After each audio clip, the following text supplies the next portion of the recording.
오늘부터는 우리가 룻기를 한번 살펴보도록 하겠습니다.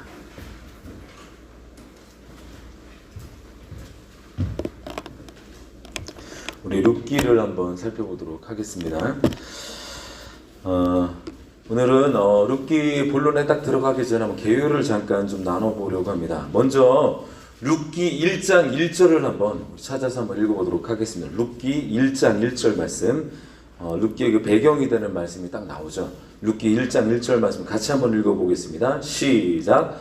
사사들이 치리하던 때에 그 땅에 흉년이 되니 예후다 베들레헴의 한 사람이 그의 아내와 두 아들을 데리고 모압 지방에 가서 거류하였는데, 사사들이 치리하던 때에 그 땅에 흉년이 들었다, 이렇게 얘기 시작을 합니다. 여러분, 룻기서는요, 이 룻기는 역사적 시간이 흘러가는 역사서는 아니에요. 시간이 흘러가는 그런 시간이 아니라 사사들이 치리하던 암흑 시대에 있었던 또 하나의 부록과 같은 이야기입니다. 그래서 사사기에 있었던 문제들의 해답을 계시해 주는 것이 룻기라고 볼 수 있습니다. 룻기는 사사시대의 시간 속에서 발생한 에피소드와 같다, 이렇게 생각하시면 좋을 것 같습니다. 그래서 지난주에 룻기를 이렇게 거론을 하면서 같이 이렇게 사사기 안에서 말씀을 드리면서 사사기의 그 문제점에 나타났던 비디오 테이프 1번 뭐였죠? 미가 신상 사건. 그리고 비디오 테이프 2번이 뭐였죠? 레위인 첩사건. 이걸 딱 저희가 봤을 때 사사기에서 막 되게 마음이 답답했잖아요. 그 답답함을 해결해 줄 수 있는 희망의 비디오 테이프 3번이 뭐다? 룻기라는 거예요. 희망의 테이프 3번이. 자, 사사시대에 받았던 그 상처를 룻기에서 한번 확 풀어짐을 이제 경험하게 될 겁니다. 룻기는요, 두 가지 주제로 되어져 있습니다. 첫째는 왕이 없었을 때에 왕을 준비하는 거였어요. 룻기서는. 왕이 없었을 때, 룻기서 바로 이어서 가는 게 왕정시대잖아요. 왕이 없었을 때 왕을 준비하는 그런 내용 첫 번째 주제고요. 두 번째 주제는 뭐냐면 기업 물을 자. 기업 물을 자. 우리 보아스 얘기가 여기서 나옵니다. 기업 물을 자. 룻기 안에는 기업 물을 자라는 말이 무려 12번이 쓰여져 있습니다. 12라니까 마치 12지파 같지 않습니까? 12지파가 각각 막 얘기해주시 12지파, 12번의 기업 물을 자라는 말이 이렇게 나옵니다. 여러분, 룻기는요, 척추 사이에 연골과 같아요. 연골과 같아서 끼어 있습니다. 뭐와 끼어 있을까요? 룻기 바로 앞에 있는 사사기와 그 다음에 나오는 사무엘서가 끼어 있단 말이에요. 그래서 연골과 같이 딱 끼어 있는 그런 책입니다. 그래서 하나님의 그 사사기와 사무엘서 사이에 끼어 있어서 하나님의 그 구원의 역사의 맥을 담당하는, 이어주는 아주 중요한 역할을 하고 있습니다. 우리가 이렇게 뼈를 유지하고 있지만 연골이 잘못되면 고통을 당하지 않습니까?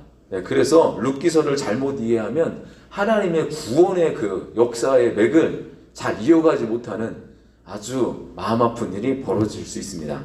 그렇다면 이 룻기서가 하나님의 구원 역사에 어떤 의미가 있는지 우리 룻기서를 통해서 한번 살펴보도록 하겠습니다. 자, 첫째, 룻기서는요, 두 부분으로 나눠져 있습니다. 딱 두 부분으로. 첫 번째는 첫 부분이 1장과 2장 내용입니다. 이것은 뭐냐면 파산 선고를 받은 사람. 이 나오미가 파산 선고를 받았단 말이에요. 파산 선고를 받은 자. 1장, 2장이 그런 내용입니다.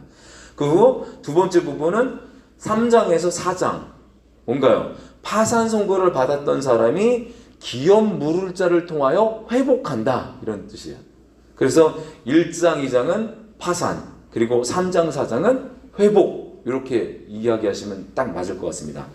이런 맥락에서 룻기는 하나님이 풀어주신 축복을 잃어버린 인류에 대한 그 이야기라고 할 수 있는 거죠. 하나님의 베풀어주신 축복을 잃어버린 인류에 대한 이야기라고 할 수 있어요. 우리가 잃어버렸다가 예수 그리스도 기업 물을 자를 통하여 회복을 하고 했기 때문에 우리의 이야기라고 할 수 있습니다.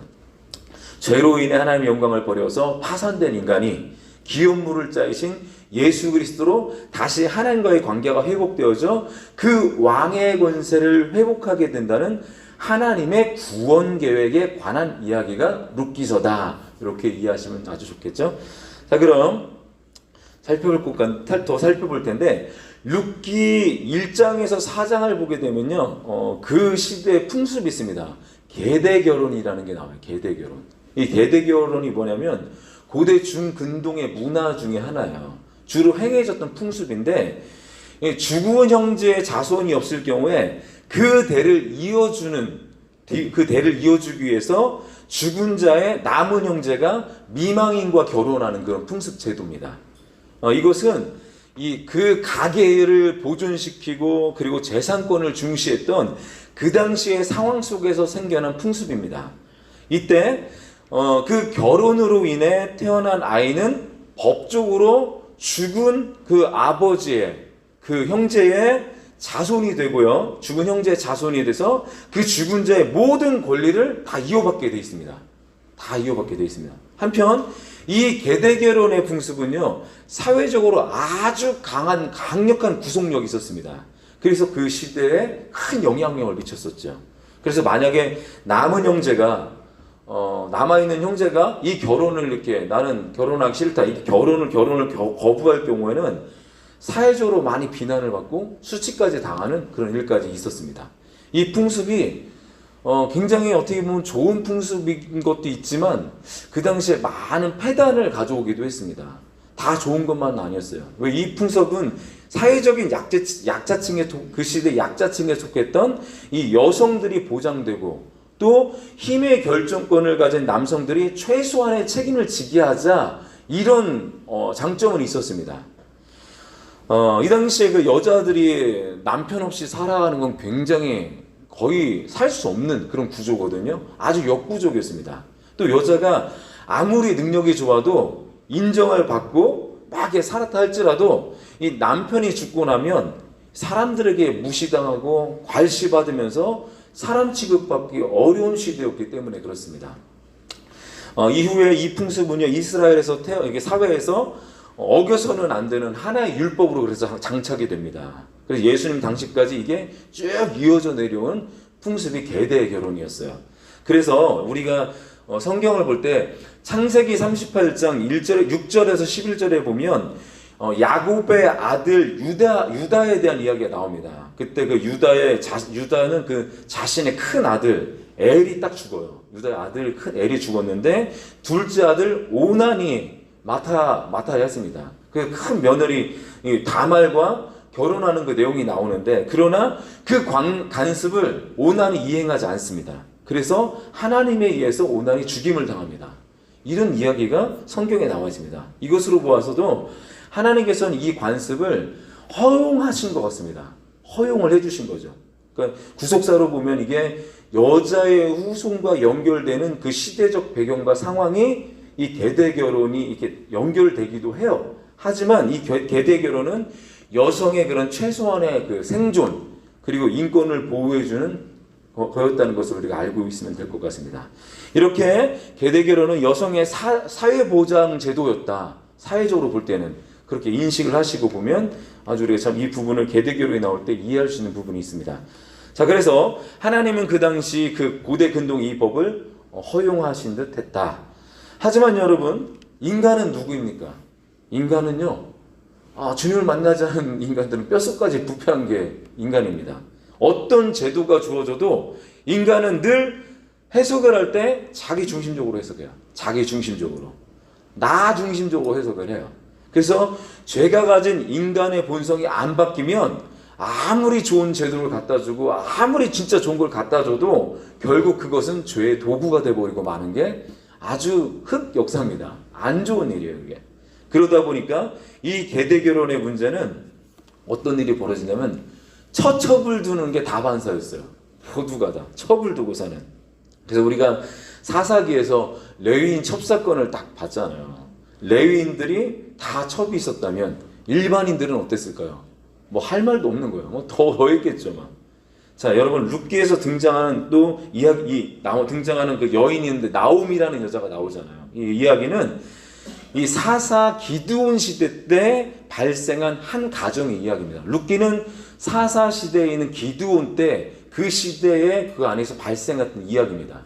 그 하나의 사사기 안에 있는 목록이라고 얘기할 수 있죠.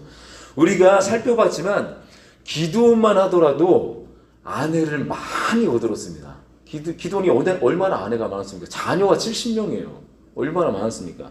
그래서 많은 사람들이 룻기를 읽고 많은 분들 감동을 많이 받습니다. 우리도 읽으면 정말 감동을 많이 받습니다. 그런데 제가 룻기서를 대하다 보니까 이게 여쭤보면 룻기를 해석하는 그런 그 결론이 저마다 다 다르시더라고요.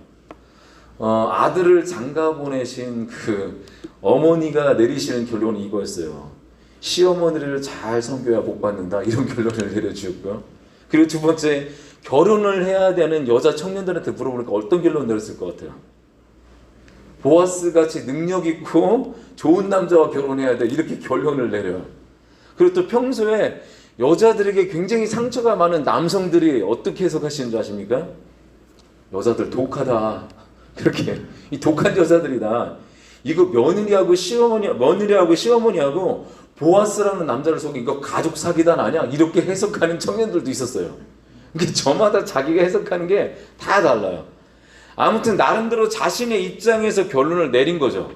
그분들의 입장에서 보면은 뭐 틀렸다고 하고 그렇게 말할 수는 없지만, 룻기를 이렇게 시어머니 잘 섬기면 복 받는다, 남편 잘 만나야 된다, 이렇게 룻기의 결론을 내리면 좀 많이 아쉽습니다. 좀 많이 아쉽습니다.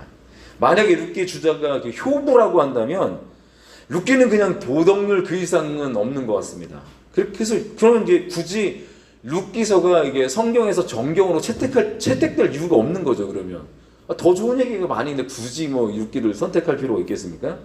여러분, 룻기의 정점이 그럼 뭐냐면 족보예요.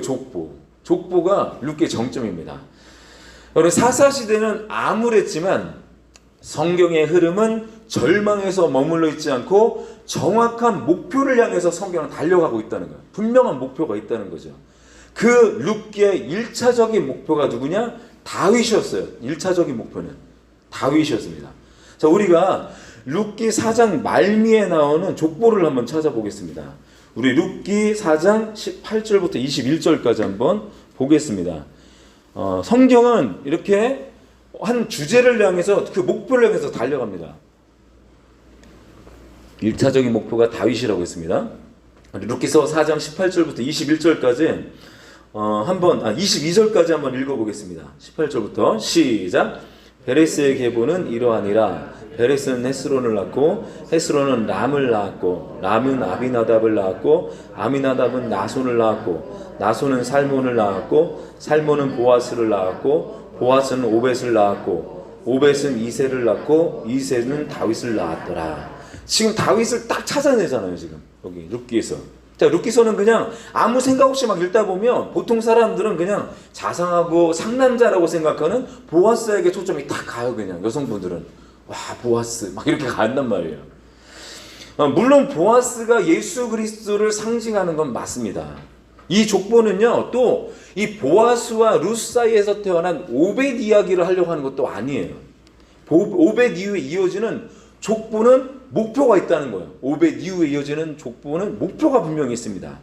기억이 나실지 모르겠지만 창세기를 나눌 때 족보용법에 대해서 한번 자세히 나눈 적이 있어요. 저희가 한참 됐습니다. 한참. 창세기. 지금 룻기까지 왔으면 얼마나 오래됐겠습니까?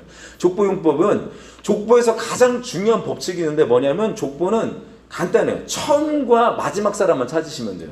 그래서 처음에 나오는 사람과 마지막 사람만 딱 찾으면 족보용법 거의 끝납니다. PPT를 아까 처음에 보여줬는데 한번 보여줄까요? 족보용법은 이런 내용, 주인공을 찾아내는 게 족보용법인데, 첫 번째 족보는요, 역사를 가장 짧게 함축시키는 역사 기록 방법입니다. 두 번째는 뭐냐면 성경이 족보를 딱 등장시킬 때는 뭔가 분위기 전환이 확 돼요. 앞에 사람을 정리하고 맨 마지막에 있는 사람을 얘기하기 시작하겠다는 얘기예요. 자, 그리고 세 번째는 실제로 시간을 따라서 흘러가면서 나타나는 그 인물들의 사실 기록이라는 거죠. 족보는 사실을 기록한 겁니다. 이게 진짜구나. 그리고 네 번째는 족보 끝 마지막에 있는 주인공에게로 초점을 쭉 인물을 맞춰갑니다. 그래서 22절에 보면 22절에 그랬잖아요. 오벳은 이새를 낳고 그 다음에 이새는 다윗을 낳았더라. 그럼 이 누구에게 지금 초점을 맞추겠다는 거예요? 그렇죠. 다윗에게 초점을 맞추겠다는 거예요. 다윗에게 딱 초점을 맞추고 있습니다. 자, 우리 4장 17절도 한번 읽어보겠습니다. 4장 17절 다 같이 한번 읽어보겠습니다. 시작. 나오므에게 아들이 태어났다 하여 그의 이름을 오벳이라 하였는데 그는 다윗의 아버지인 이새의 아버지였더라. 지금 오벳은 이새의 아버지요 다윗의 할아버지였더라. 족보는 이런 얘기를 지금 하고 싶은 거예요. 지금 다윗 중심에서 풀어가고 싶었던 얘기예요. 다윗을 룻기에서 굉장히 중요한 얘기 뭐냐면 다윗을 찾아내는 이야기입니다. 다윗을 찾아내는 이야기. 자, 우리 4장 12절 한번 다시 4장 11절도 한번 읽어보겠습니다. 4장 12절 시작. 여호와께서 이 젊은 여자로 말미암아 내게 상속자를 주사 내 집이 다말이 유다에게서 낳아준 베레스의 집과 같게 하기를 원하노라 하니라. 여러분 지금 룻기서의 족보는 보아스의 먼 조상 지금 유다 야곱의 아들이잖아요. 유다의 족보를 딱 치고 올라가더니 아래로는 다윗까지 이어지는 것을 보십시오. 왜? 룻기의 족보에서는 위로는 유다를 말하고 아래로는 다윗을 말할까요? 그것은 룻기의 속마음은 예수님의 족보를 조준하겠다는 거예요. 예수님을 딱 조준해서 이제 하고 싶다는 얘기예요, 지금. 그 예수님의 족보를 살펴보면 룻기가 예수님을 딱 조준하고 있다는 것이 분명하게 보입니다. 예수님의 족보를 살펴보기 시작하면. 자, 그럼 우리가 룻기가 조준한 예수님의 족보를 한번 찾아볼까요? 우리 마태복음 1장 1절에서 6절 말씀.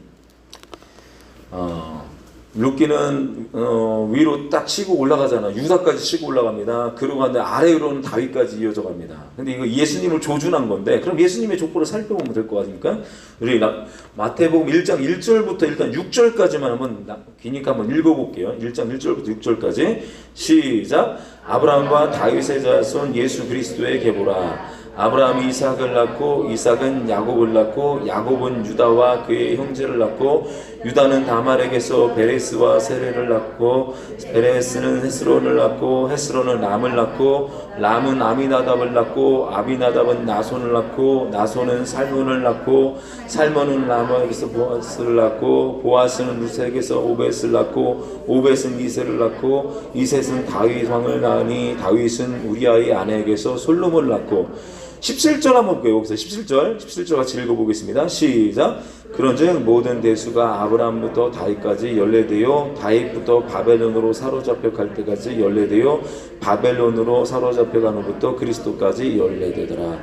이렇게 위아래로 유다 그 다음에 다윗을 지금 룻기서에는 조준하고 좀 나왔다는 얘기예요. 여기까지 나왔다는 얘기죠.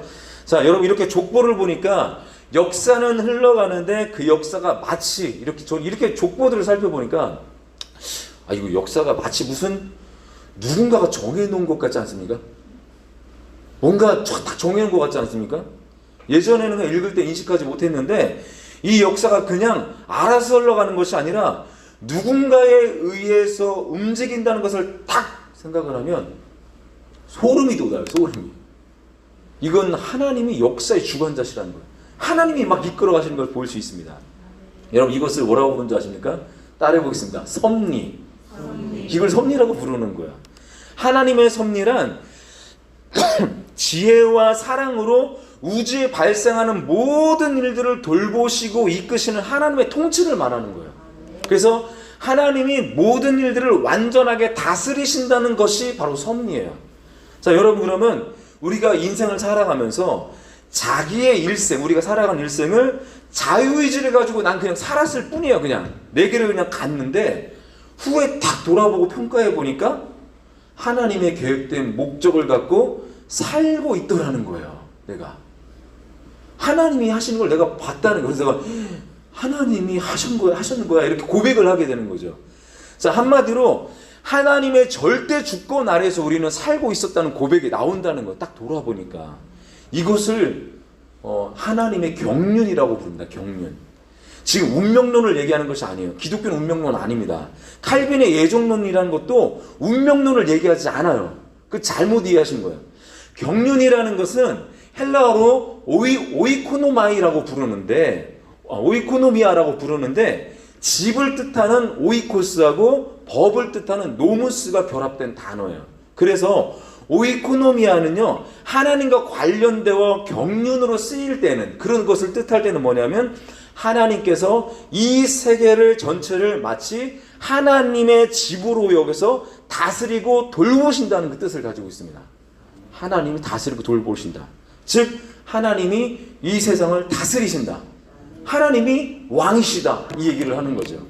우리가 인생에서 하나님의 경륜, 이런 경륜을 딱 깨달아지고 성경을 읽다가 또 삶을 살아가면서 딱 깨달아지고 그런 순간을 딱 마주쳤을 때 우리가 할 수 있는 딱 한 가지 방법이 있습니다. 뭘까요?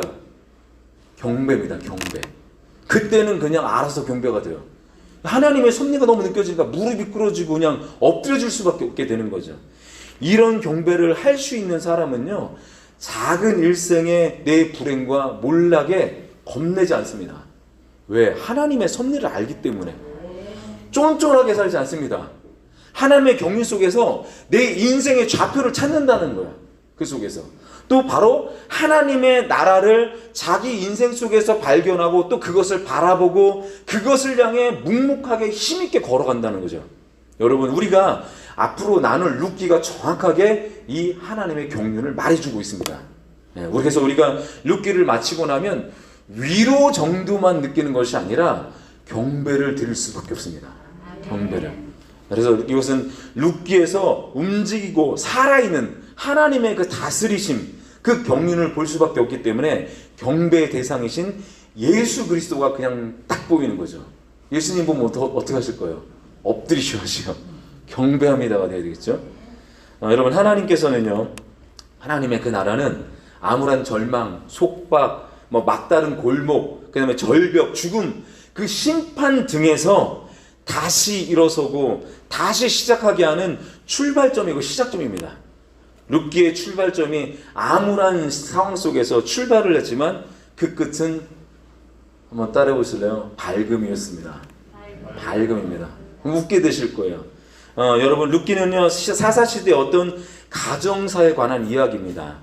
그 일상으로 이야기했다는 거죠. 그런데 그 가정사가 사사시대와 왕정시대를 잇는 황금고리 역할을 했습니다. 룻기가 얼마나 중요합니까? 그래서 룻기는 그렇게 왕정시대의 입구에 들어서게 합니다. 그리고 딱 입구에 딱 들어선 다음에 누구를 찾아냅니까? 다윗을 딱 찾아내고 룻기는 딱 멈춰요.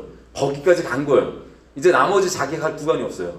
그러고 다음에 왕정시대에게 바톤을 터치해주는 그런 아주 멋있는 책 중에 하나입니다. 성경은 룻기에서 다윗을 딱 찾아내고 룻기를 딱 마치면 다윗이 이렇게 다윗이 주인공인 사무엘상하로 자연스럽게 이제 룻기 끝나면 이제 걸어 들어가는 거죠. 너무 편하게 들어갈 수 있는 거죠. 연골과 같은 그런 부분입니다. 여러분, 우리는 이렇게 룻기를 이렇게 오늘부터 시작하게 되었습니다. 자, 내일부터는 룻기의 본문에 들어가서 중요하다고 여겨지는 부분들을 하나하나 한번 살펴보도록 하겠습니다. 사사기의 그 암울하고 혼란 그 시기에서도 하나님의 그 역사, 희망의 역사는 하나님은 그 역사를 써가십니다. 사랑하는 여러분, 지금 우리가 삶이 어둡고 우울하고 막막해 보여도 창조주 하나님은 그 어둠 속에서 희망의 역사를 써가시는 분이십니다. 어떤 분들에겐 여러 가지 상황이 있기 때문에 그냥 인생이 어둡다고만 여겨질 수 있지만, 그러나 여러분, 이 어두움은 계속되지 않을 거예요. 왜냐하면 이 어두움은 잠깐 지나갈 터널이기 때문에 그렇습니다. 룻기서가 그것을 증명할 겁니다. 그러니 여러분, 룻기서를 보면서 우리 이 시간 아자아자 화이팅 잘 견뎌내면서 한번 갔으면 좋겠습니다. 정말 힘들다, 정말 포기해야겠다 딱 그랬을 때, 마음에 탄식이 올 때, 그때는 터널의 끝에 다 온 거예요. 이제 조금만 가시면 돼요. 다 온 거예요. 이제 우리가 내 안에 계신 예수님을 생각하면서 조금만 견디면 내가 언제 그랬냐는 듯이 어둠의 터널이 그냥 끝나버려요.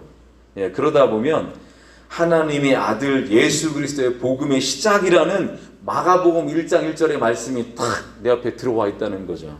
앞으로 펼쳐질 룻기의 전개가 우리의 삶에, 그리고 희망차게 전개될 그 모든 것을 생각하면서 앞으로 이 새벽 시간을 룻기서를 통하여 한번 그것을 한번 확인해 보시길 간절히 소원합니다. 오늘 이 하루도 그 끝을 바라보며 기도 가운데 희망의 불씨를 경험하는 저와 여러분 되길 주님의 이름으로 축원합니다. 함께 기도하겠습니다.